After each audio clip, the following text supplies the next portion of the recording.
The glass shattered against the wall behind Maya's head and everything went silent.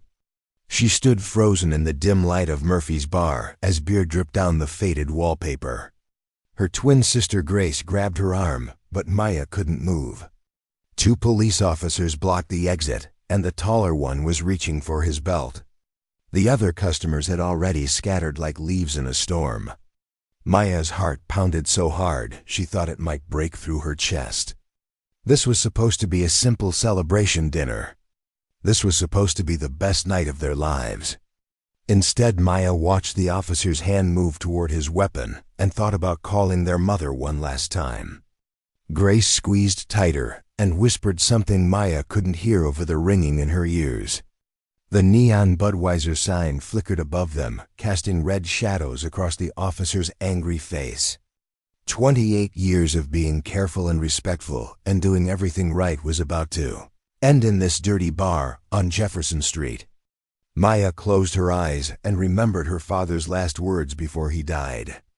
"Stay strong, baby girl, because the world won't always be fair, but you got something special inside you that can't nobody take away."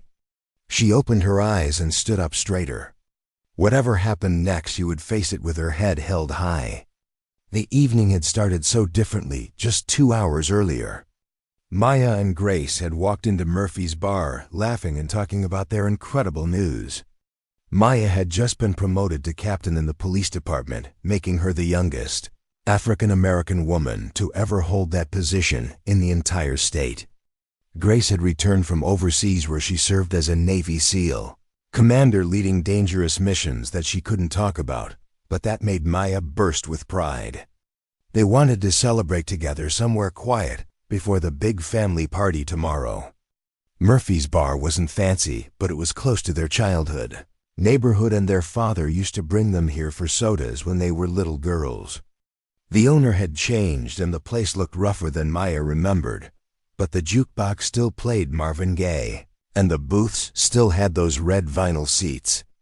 They slid into a corner booth and ordered 2 glasses of wine. Grace was still in her casual civilian clothes, and Maya had changed out of her uniform into jeans and a sweater. They looked like any other young women out for a Thursday evening. The bartender brought their drinks without smiling and walked away quickly. Maya felt the stares from the other customers, but she was used to that. Being a tall, beautiful black woman with natural curly hair that fell past her shoulders meant people always looked. She had learned long ago to ignore it. Grace raised her glass and her eyes sparkled with joy. "To my amazing sister who worked harder than anyone I know to get where she is today. To Captain Maya Williams, the baddest officer in the whole department."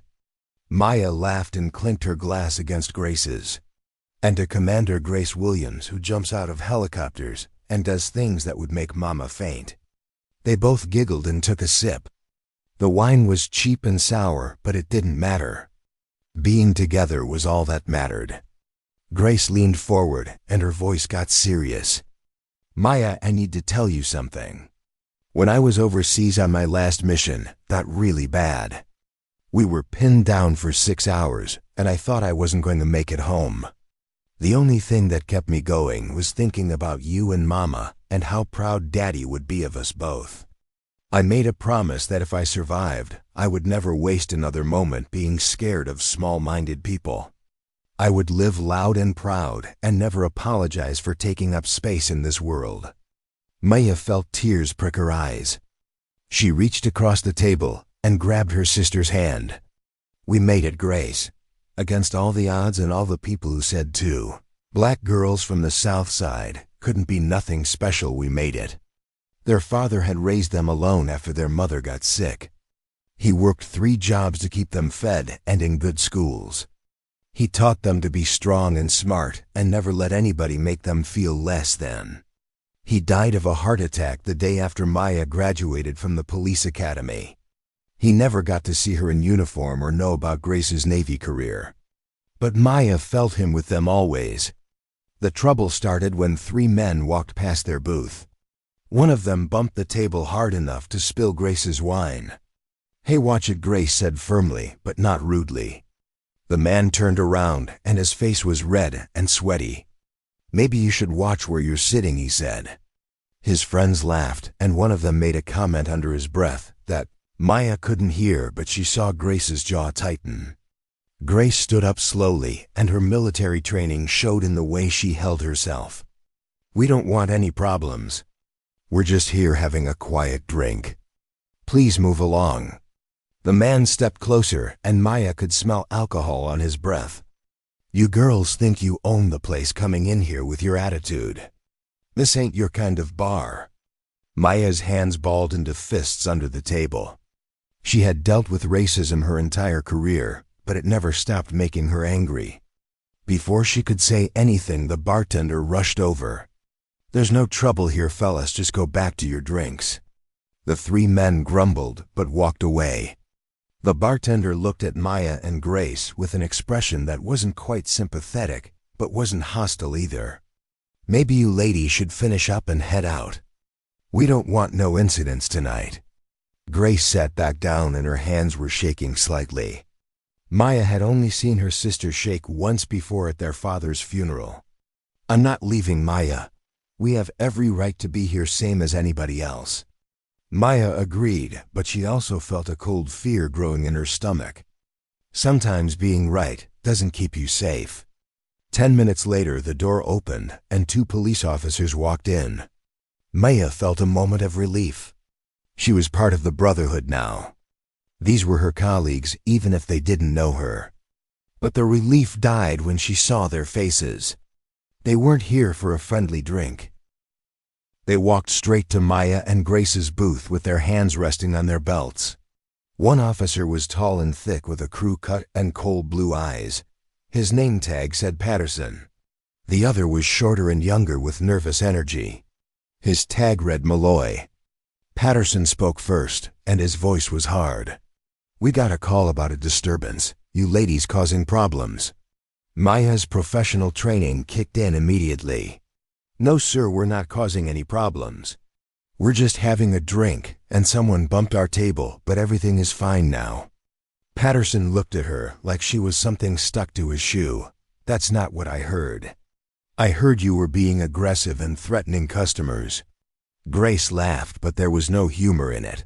That's completely false. Those men harassed us and we asked them to leave us alone.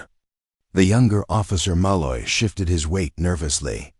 Look, maybe everyone should just calm down and we can sort this out. But Patterson cut him off. I'll decide how to handle this, Malloy. He turned back to Maya and Grace. Let me see some identification. Both of you, right now. Maya reached slowly for her purse, and her mind was racing. She knew her rights.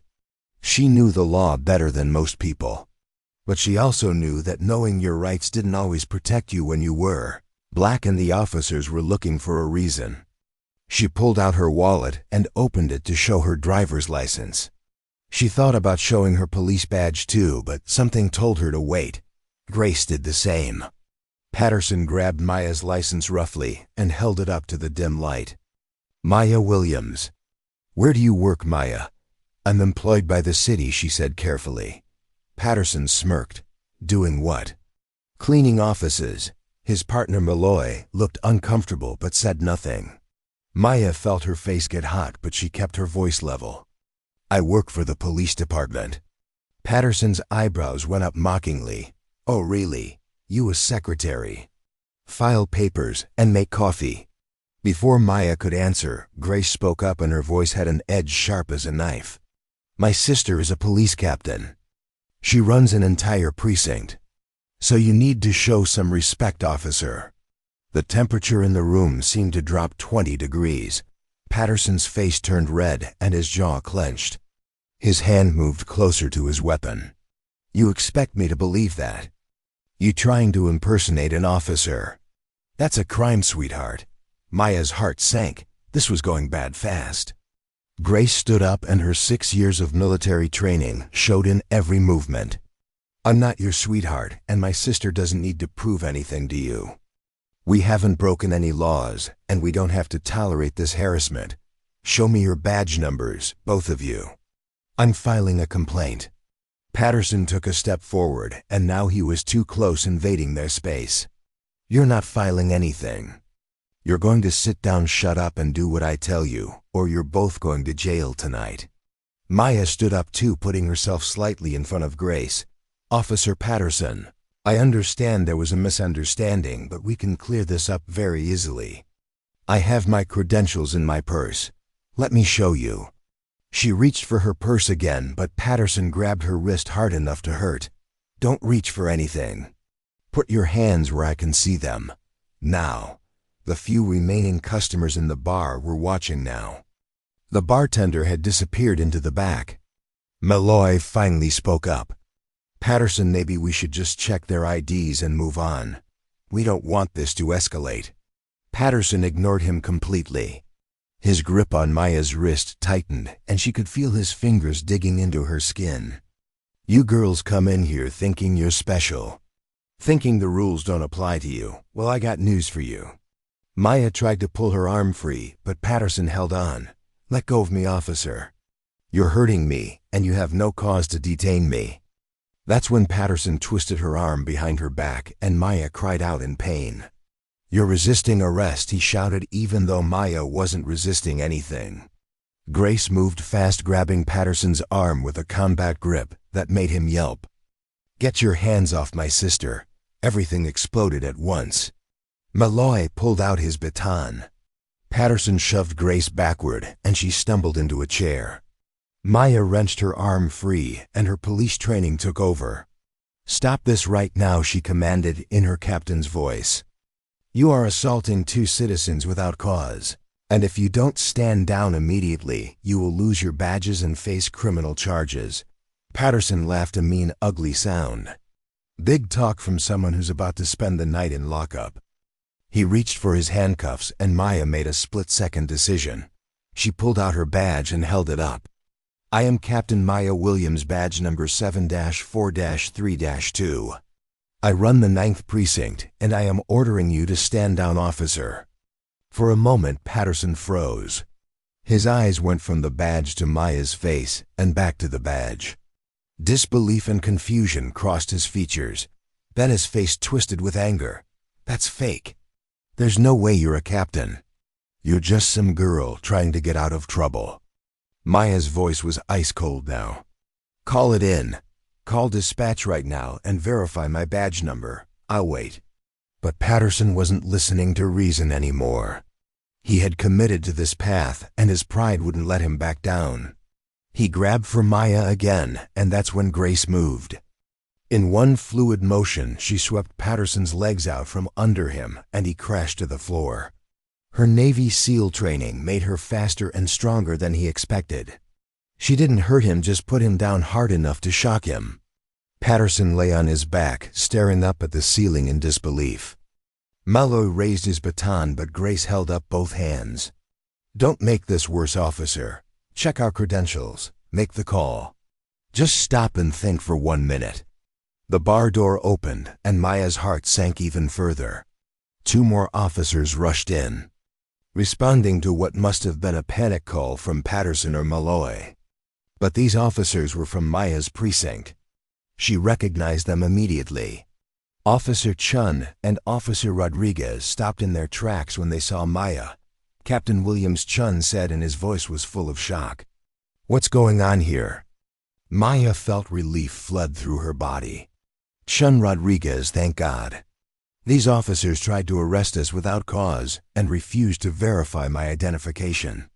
Patterson scrambled to his feet, his face purple with rage and humiliation. These women assaulted me. I want them arrested. Chun looked from Patterson to Maya, and his expression hardened. Sir, with respect, Captain Williams runs our precinct. She's one of the most decorated officers in the department. If she says she identified herself, then she identified herself. Rodriguez helped Patterson up, but there was no sympathy in his touch. You put your hands on our captain, he said quietly. Do you understand what you've done?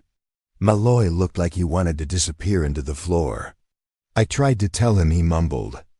I said we should just check their IDs. Patterson's face lost some of its color as reality started to sink in. I didn't know, he started to say, but Grace cut him off with a sharp laugh. You didn't want to know. You saw two black women and you made assumptions. You decided we didn't belong here and you were going to put us in our place. That's what this was really about, wasn't it? More officers arrived, including Lieutenant Brennan, who was Maya's second in command. He took one look at the scene and his face went hard as stone. Everyone outside now. This situation is contained. He looked at Patterson and Malloy with disgust. You two wait by your vehicle. Don't say another word until the chief gets here. Maya's wrist was throbbing and her sweater was torn. Grace had a bruise forming on her shoulder where she hit the chair. But they were okay. They were alive and safe. Brennan approached them carefully. Captain, are you and your sister all right? Do you need medical attention? Maya shook her head. We're fine, Lieutenant. But I want a full report on my desk by morning. I want to know who called these officers here and what they were told. I want to know their history and their training records. And I want to know why Patterson felt comfortable putting his hands on a citizen without proper cause. Brennan nodded. Already on it, Captain. The chief is on his way. He's bringing internal affairs. This is going to be handled properly. Maya looked at Grace, who was still vibrating with anger and adrenaline.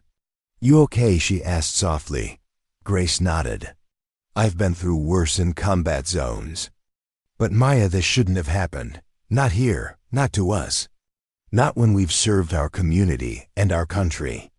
Maya pulled her sister into a hug. I know, and I'm going to make sure it means something. I'm going to make sure this changes things. Chief Morrison arrived 20 minutes later and his face was grim.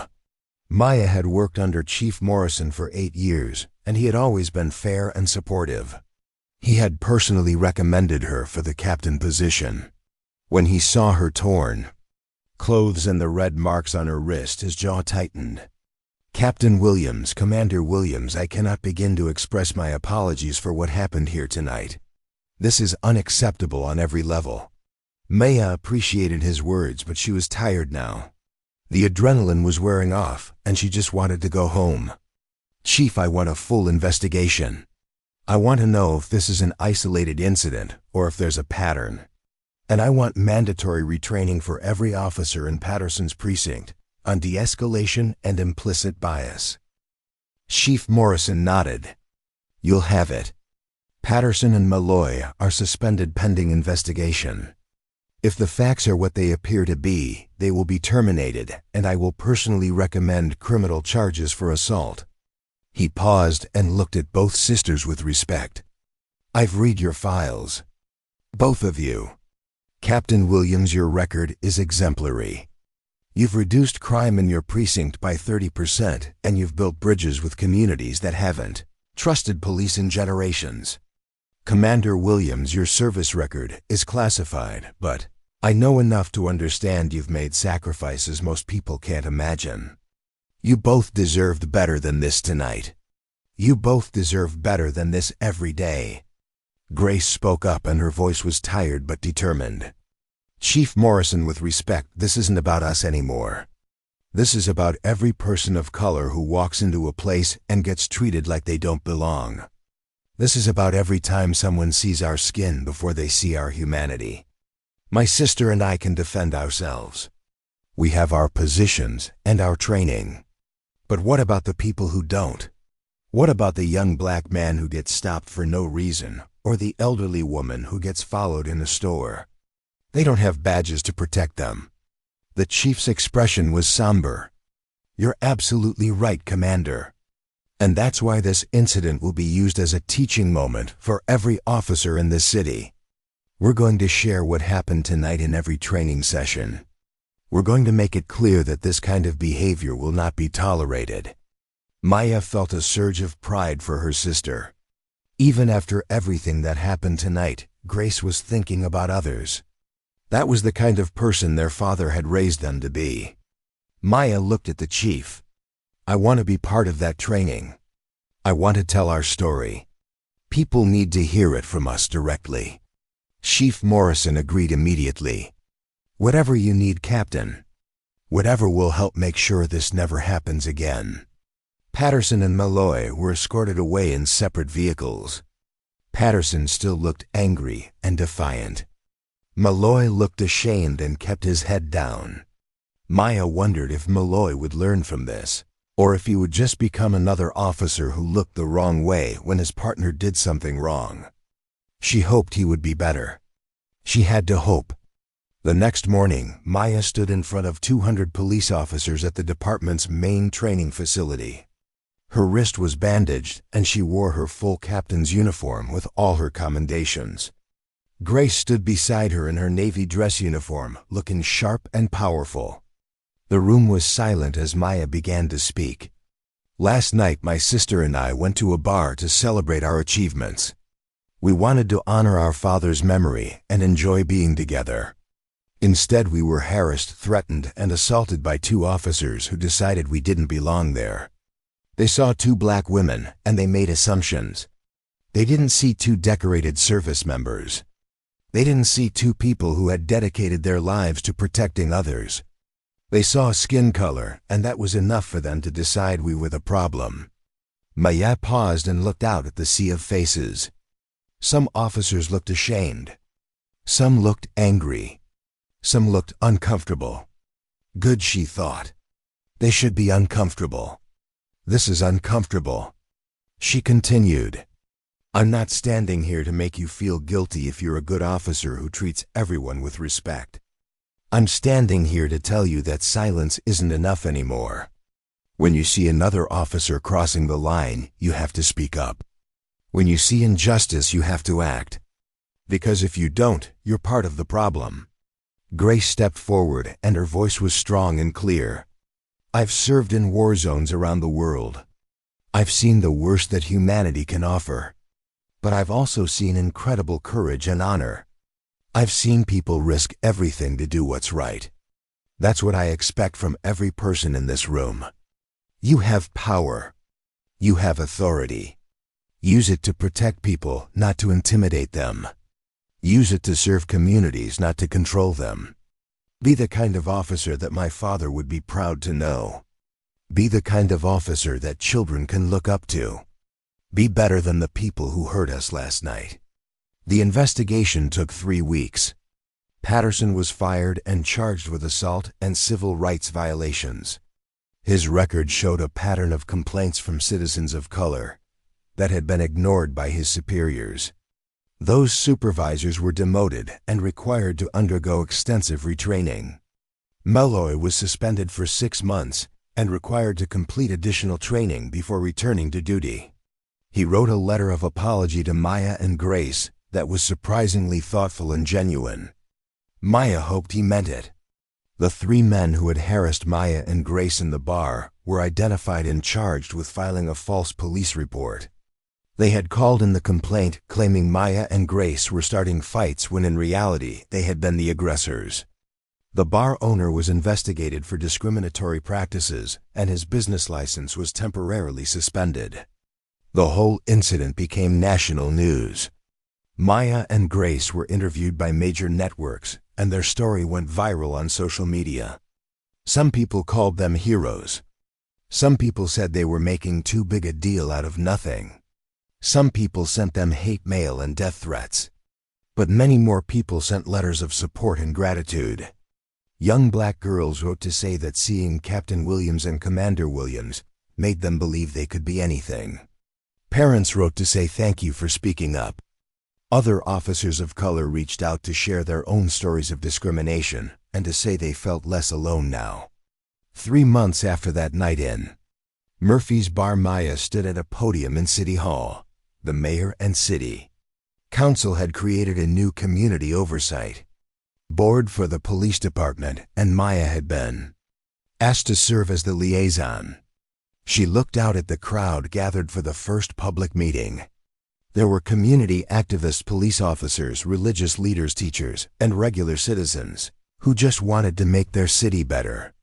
Maya saw Grace sitting in the front row next to their mother, who had tears of pride in her eyes. Maya thought about her father and wished more than anything he could be here to see this moment. She thought about all the pain and struggle that had led to this point. She thought about the night in the bar when she had been scared and angry and humiliated. That night had been terrible, but it had also been a catalyst for change. Sometimes she thought the universe breaks you down so you can rebuild yourself stronger. She began to speak. My name is Captain Maya Williams, and I'm here to serve this community. I'm here to build bridges between police and the people we're sworn to protect. I'm here to listen to your concerns and to make sure your voices are heard. This won't be easy work and change won't happen overnight. But I believe in this city and I believe in the good people who live here. Together we can create something better. Together we can honor the memory of people like my father who believed in justice and equality and never gave up fighting for it. Together we can make sure that what happened to me and my sister never happens to anyone else. The room erupted in applause, and Maya felt something tight in her chest finally loosen. This was why she had become an officer. This was why she had pushed through every obstacle and every moment of doubt. Not for the badge or the rank, but for this exact moment when she could make a real difference. That evening, Maya and Grace sat on their mother's porch drinking sweet tea and watching the sunset. Their mother, Ruby, had made a big dinner to celebrate all the good changes happening. She sat between her daughters and held both their hands. Your father would be so proud, she said softly. You girls took something painful and turned it into purpose. That's real strength right there. Maya leaned her head on her mother's shoulder. We learned from the best, Mama. You and Daddy taught us to never back down from what's right. Grace nodded. And to never let anyone make us feel small. We're Williams women. We take up space and we don't apologize for it. They sat in comfortable silence for a while listening to the neighborhood sounds. Kids playing down the street. Someone's radio playing old Motown. A dog barking. Normal, beautiful, everyday sounds. Maya thought about how close she had come to losing all of this. If Patterson had been more violent, if the situation had escalated just a little bit more, she and Grace might not be sitting here right now. Too many people didn't make it home from encounters like that. Too many families had empty chairs at their dinner tables. She made a silent promise to her father and to all those families that she would keep fighting. She would use her position and her voice to create change. She would be the officer she wished had been there that night in the bar. The kind who saw people first and everything else second. The kind who protected everyone equally regardless of skin color or background. The kind her father had always believed existed, even when the world tried to prove him wrong. 6 months later, Maya was invited to speak at the police academy graduation. She stood before a class of new officers who looked impossibly young and eager. She saw faces of all colors and backgrounds. Women and men. People who had chosen this difficult, dangerous, important job for reasons as varied as the people themselves. Maya told them about her journey from scared little girl who lost her father too soon to the captain she was today. She told them about the night in Murphy's bar, not to shame anyone but to teach. She told them about the power they would hold and the responsibility that came with it. Your badge gives you authority, she said, but it's your character that determines how you use it. You will see people on their worst days. You will be called to scenes of violence and tragedy. You will be scared and tired and frustrated. But in those moments you have to remember why you took this oath. You're here to protect and serve, not to judge, not to punish, not to decide who deserves your respect based on how they look or where they come from. Every single person you encounter is someone's child, someone's parent, someone's sister or brother. Treat them the way you would want your family treated. Grace stood in the back of the auditorium, and when Maya finished speaking, her sister started the applause. The sound filled the room, and Maya saw some of the new officers wiping their eyes. She hoped her words would stick with them. She hoped that years from now, when they faced difficult situations, they would remember this moment and choose right over easy. The story of Maya and Grace Williams became part of the department's permanent training curriculum. Every new officer learned about implicit bias and de-escalation through their experience. Crime rates in Maya's precinct continued to drop, not because she was tougher than other commanders, but because she built real relationships with the community. People trusted her, and when people trust police, they share information and work together to solve problems. Grace returned to her Navy duties, but she made time to speak at veterans events and women's leadership conferences. She talked openly about her experience with racism and how it affected her even as a decorated military commander. Her honesty inspired others to share their stories too. The twins became symbols of resilience and excellence. Young black girls saw them and believed they could be leaders too. Parents pointed to them and told their children that education and hard work could take you anywhere. Other officers of color felt encouraged to speak up when they faced discrimination. The Williams sisters hadn't set out to be role models. They had just wanted to have a quiet drink and celebrate their success. But sometimes the universe has other plans. Sometimes your pain becomes your purpose. Sometimes the worst night of your life becomes the catalyst for changing countless other lives. Years passed and Maya was eventually promoted to deputy chief. Grace retired from the Navy with full honors and joined the FBI, where she led a task force on international threats. Their mother, Ruby, lived to see both her daughters achieve heights she had only dreamed of. She kept a wall of photos in her house showing Maya in her dress uniform and Grace receiving medals from admirals and generals. In the center was a picture of their father in his work clothes holding two tiny baby girls with matching curly hair. Sometimes Maya would stand in front of that wall and talk to her father. She would tell him about the changes she was making and the lives she was touching. She would tell him that his lessons about dignity and respect and never giving up had carried her through the darkest moments. She liked to think he could hear her. She liked to think he was proud. The night in Murphy's bar became a before and after moment in Maya's life. Before, she had believed that working hard and following the rules would protect her. After, she understood that the system was broken and it was her job to fix it. Before, she had been content to be a good officer. After, she became determined to change the entire culture of policing. Before, she thought her race was just one part of who she was. After, she embraced it as a source of strength and used her position to advocate for others who didn't have her platform. The incident could have broken her. It could have made her bitter and angry and hopeless. Instead, it forged her into something stronger. It gave her a mission bigger than herself. On the 10-year anniversary of that night, Maya and Grace returned to Murphy's bar. It had new owners, now a young black couple who had transformed it into a community gathering place with live music and art from local creators. The old vinyl booths were gone, replaced by comfortable seating and warm lighting. The neon signs had been replaced by photos of neighborhood history. The owners had asked Maya and Grace to be there for a special dedication ceremony. They unveiled a plaque that read in honor of Captain Maya Williams and Commander Grace Williams, whose courage sparked change. May we always remember that justice requires action and dignity is everyone's right. Maya felt tears running down her face as she read the words. Grace put her arm around her sister's shoulders. "We did it, Maya. We turned poison into medicine." Maya nodded, unable to speak. The room was filled with people whose lives had been touched by the changes they helped create.